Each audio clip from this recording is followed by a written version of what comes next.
Hello friends, মুনজাস ব্লগসে তোমাদের আর একটা রান্নার রেসিপি নিয়ে চলে আসলাম। তো এখানে পটল দোরমা আমার মতন করে আমি রেসিপিটা তৈরি করেছি। তো এখানে পটলগুলোকে দেখো গাঁটাকে কেখে ভালো করে ছাড়িয়ে নিয়ে মানে একটুখানি বেশি করে তেল দিয়ে আধা সেদ্ধ করে ভেজে নিলাম। তো এখানে তেলটা যে অবশিষ্ট রয়ে গেল তার মধ্যে একটুখানি জিরা ফোড়ন দিয়ে দিলাম।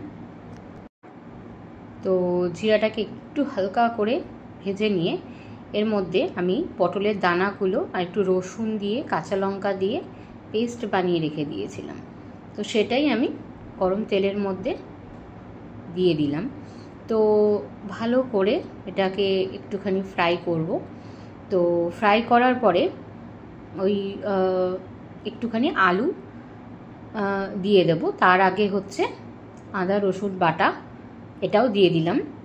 আর যেহেতু কাঁচা লঙ্কাটা আমি পেস্টের মধ্যে করেই রেখে দিয়েছিলাম, তো ওই জন্য আলাদাভাবে আমি দেব না। তো পাশেই দেখো চা, সকাল সকাল একটু চা না খেলে মাইন্ড ফ্রেশ হয় না।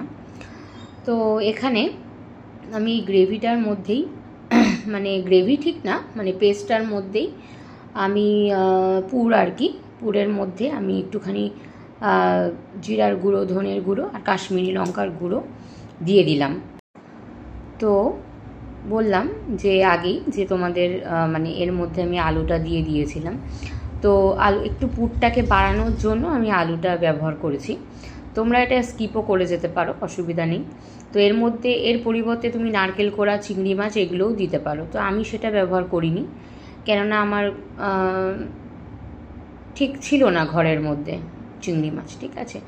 তো যাই হোক, তো এবার এটাকে ভালো করে নাড়াচাড়া করে আমি হালকা করে শুকিয়ে নিলাম। তো নুন দিতে ভুলে গেছিলাম, তো নুনটা দিয়ে দিলাম এর মধ্যে। তো এইবার পুরটা আমি রেডি করে নিয়েছিলাম, সেই পুরটা এবার পটলের মধ্যে ভরে রান্নাটাকে তৈরি করে নেব।